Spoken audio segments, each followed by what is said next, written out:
Bonjour petits et grands parents et renardos, on se retrouve dans cette nouvelle vidéo pour que je vous donne mes trucs et astuces pour réutiliser ces épluchures et ces déchets de cuisine. Vous me suivez ?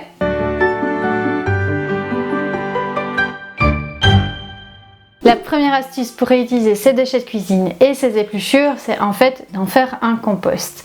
Vous allez me dire, on ne va pas vraiment les réutiliser si on les met dans le compost.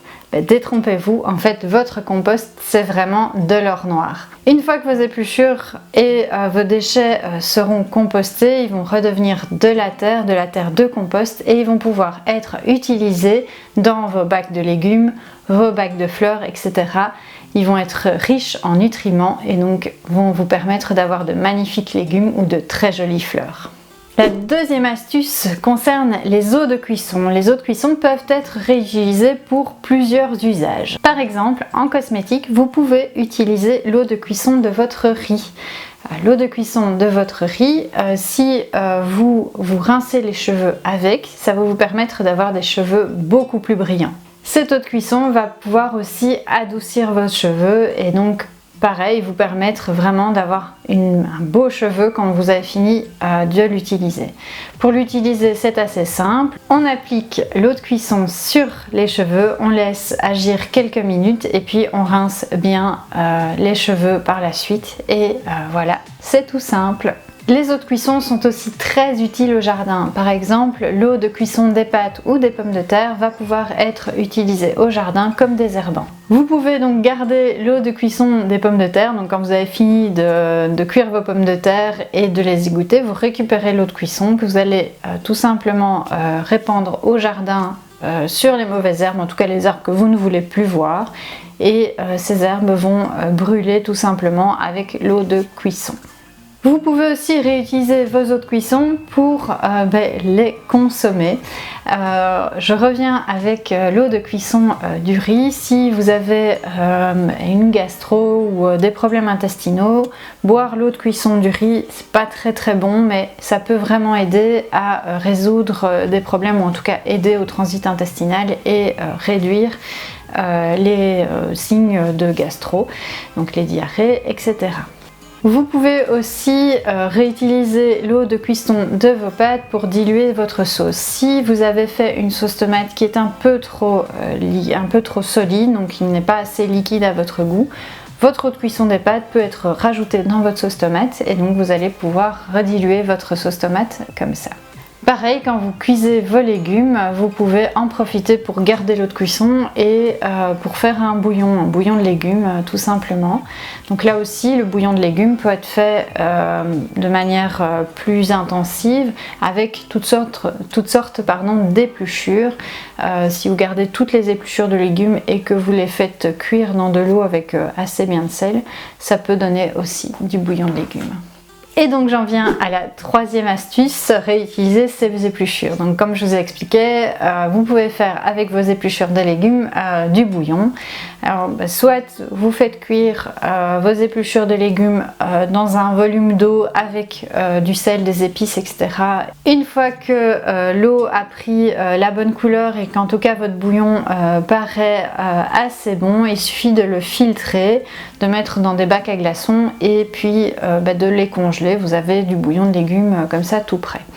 Une autre méthode, c'est vraiment de cuire toutes ces épluchures avec un minimum d'eau et de faire réduire jusqu'au moment d'avoir une espèce de pâte. Et donc quand vous avez cette pâte, il faut la façonner en petits cubes et puis ça vous fait vos cubes de bouillon de légumes comme vous avez l'habitude de les avoir en magasin. Les épluchures peuvent aussi servir à faire des chips. Donc vos épluchures de pommes de terre, si vos pommes de terre ont été très bien lavées, vous pouvez les faire frire, ça fait des chips. Vous pouvez faire pareil avec pas mal de légumes, d'épluchures de légumes. Encore une fois, s'ils ont été bien lavés et qu'ils sont bio, ça fonctionne parfaitement. Vous les faites frire et puis vous avez des chips de légumes ou de pommes de terre. Certaines épluchures peuvent aussi servir à faire toutes sortes de pesto, pesto de fan de carottes par exemple, ce genre de choses, ça fonctionne très bien. Vous pouvez aussi aromatiser vos vinaigres avec vos épluchures, soit du vinaigre ménager, vous pouvez aromatiser avec des épluchures d'agrumes, soit c'est du vinaigre à consommer, vous avez envie d'un vinaigre un peu aromatisé, aromatisé à la fraise, avec des queues de fraises par exemple, ce genre de choses. ça fonctionne assez bien. Veillez toutefois, si vous voulez utiliser les épluchures dans le cadre alimentaire, d'avoir des légumes ou des fruits bien propres, ça c'est la première chose, et si possible bio pour éviter d'avoir des pesticides ou autres insecticides dans votre alimentation. La quatrième astuce concerne les coquilles d'œufs qui peuvent être réutilisées de plusieurs manières. Les coquilles d'œufs vont pouvoir être utilisées surtout au jardin, donc il faut bien les broyer pour avoir une espèce de petite poudre comme ça, et donc vous allez pouvoir les utiliser surtout comme répulsifs. Ça va être un répulsif par exemple pour tout ce qui est rampant, limaces et escargots. Une fois qu'ils passent dessus, en fait ça les coupe un peu et donc du coup ils n'ont pas très envie de passer sur les coquilles d'œufs. Vous pouvez aussi vous en servir pour les semis, pour avoir un apport au niveau des semis, donc ça fonctionne aussi assez bien. Et vous pouvez aussi, donc, en les ayant bien broyés, mélanger ça à la nourriture de vos poules. Ça va leur apporter un apport de calcium. Alors il faut évidemment bien les broyer parce que sinon vos poules vont voir qu'il y a des coquilles pleines et vont avoir après tendance à vouloir manger leurs propres œufs. Et ça, forcément, on n'a pas très envie. Cinquième astuce, le pain sec. Quand il vous reste un fond de pain qui commence à sécher, il y a là aussi plein de choses à faire avec. Il y a des recettes par exemple de pain perdu, de pudding, etc. qui sont vraiment très délicieuses. Donc ça c'est une première chose. Vous pouvez aussi le conserver encore un peu plus, bien le faire sécher, le mixer, ça vous fait de l'excellente chapelure. Et puis si vous avez un repas soupe qui est prévu, prenez votre pain sec et vous le coupez en petits dés, ça fait des croûtons et là aussi c'est délicieux. Sixième astuce, avec les fruits ou les légumes qui seraient un peu trop mûrs, abîmés, en tout cas que personne n'a très envie de manger. Là il y a aussi pas mal de petites choses qu'on peut faire. Par exemple, on peut utiliser tous ces fruits trop mûrs pour en faire de la confiture. Ça fonctionne vraiment très bien et puis voilà, une fois qu'ils sont en confiture, là ça devient plus agréable à manger. Si vous n'êtes pas fan de confiture, vous pouvez aussi faire de la compote, par exemple, des compotes de fruits, soit les classiques compotes de pommes, d'abricots, etc. Mais vous pouvez tout à fait faire des compotes avec d'autres fruits. Ça fonctionne aussi très bien et c'est délicieux. Au niveau boisson, vous avez toute la gamme de smoothies ou éventuellement de milkshakes qui peuvent tout à fait intégrer des fruits trop mûrs ou en tout cas abîmés. Et puis pour tout ce qui est plus légumes, dans ce cas-là, on est plus sur des soupes ou des jus de légumes. Si vous avez une centrifugeuse ou un extracteur de jus, vous pouvez tout à fait faire des jus de légumes avec vos fruits ou vos légumes du coup abîmés.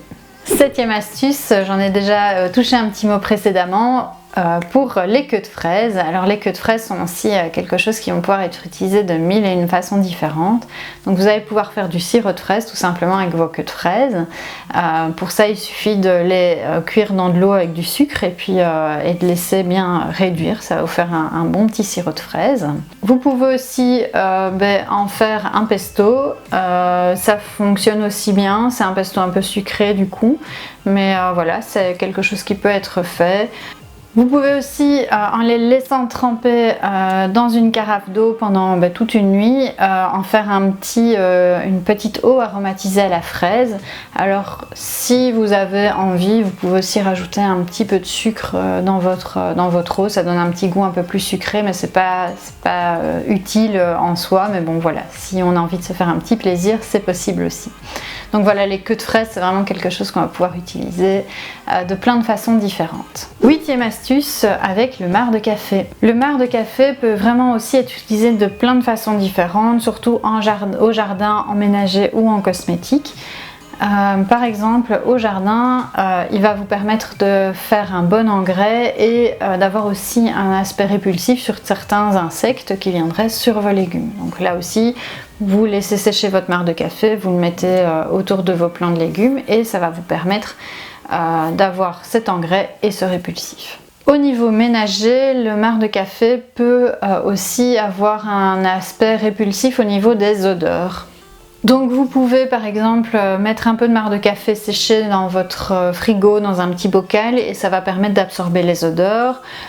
Si vous avez cuisiné quelque chose qui sent plus ou moins fort comme le poisson par exemple, vous pouvez aussi vous frotter les mains avec du marc de café avant de les laver avec du savon. Ça va aussi enlever certaines odeurs.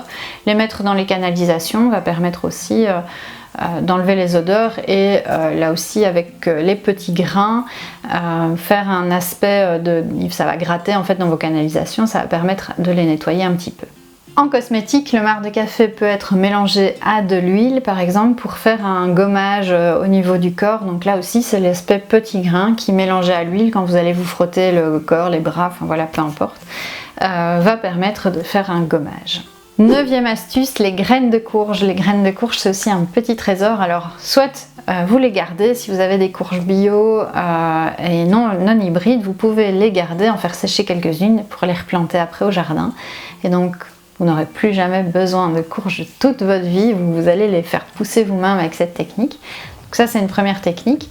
Bien évidemment dans une courge il y a énormément de graines, donc si vous pouvez en garder une partie, mais avec l'autre partie vous pouvez aussi les faire griller. Donc là vous les rincez bien, vous enlevez vraiment toute la chair qu'il y a dessus. Vous les mettez au four à griller avec un peu de sel, un peu d'épices et puis vous avez des graines de courge grillées, c'est délicieux. Et enfin, 10e astuce, les restes de plats. Alors quand on cuisine et qu'il y a des restes en fait, c'est souvent un petit peu embêtant parce qu'on n'a pas des restes pour un plat complet. Alors soit vous appliquez une technique que moi j'utilise, c'est que je les conserve pendant toute la semaine en fait, soit on les met en congélateur, soit on les conserve dans des plats hermétiques, c'est des choses qui peuvent être conservées plus longtemps. Et en fin de semaine, on se fait un repas reste de toute la famille. Chacun choisit un peu ce qu'il a envie de manger. Donc ça permet d'éviter le gaspillage alimentaire. On avait d'ailleurs fait une vidéo à ce sujet il n'y a pas si longtemps qu'on vous mettra dans le petit i. Mais ce qu'on sait peut-être un peu moins, c'est que les restes alimentaires peuvent aussi être réintégrés dans d'autres recettes. Si par exemple vous avez fait, je vais prendre un exemple facile, en fait des légumes et qu'il en reste, vous pouvez ensuite faire une soupe de légumes, récupérer vos légumes que vous avez déjà cuisinés, les ajouter dans votre soupe, ça fonctionne vraiment très très bien. Il y a pas mal de petites choses comme ça où on va pouvoir vraiment se dire tiens, j'avais déjà cuisiné ça et est-ce que je ne sais pas le réintégrer dans une autre recette. Je vous donne un autre exemple vite fait parce que je l'ai en tête. Dernièrement j'ai fait des aubergines grillées, il me reste une demi-aubergine qui n'a pas été consommée. Je vais pouvoir par exemple la couper en tranches et puis l'intégrer dans une pizza. Donc voilà, c'est des choses qui vont me permettre de consommer ce qui n'a pas été consommé et donc d'éviter le gaspillage alimentaire. Donc voilà pour cette vidéo donc sur la réutilisation des épluchures et des déchets de cuisine. Si vous avez aimé cette vidéo, n'hésitez pas à mettre un petit pouce de like et dites-nous en commentaire si certaines astuces vous les utilisez ou pas. Si vous en avez d'autres, n'hésitez pas non plus à nous le dire, on est vraiment curieux chez La Renarde. N'oubliez pas de vous abonner à la chaîne, on fait des vidéos tous les vendredis et donc activez la petite cloche pour être tenu informé de nos autres vidéos. Suivez-nous sur les réseaux sociaux et moi je vous dis à bientôt dans une nouvelle vidéo.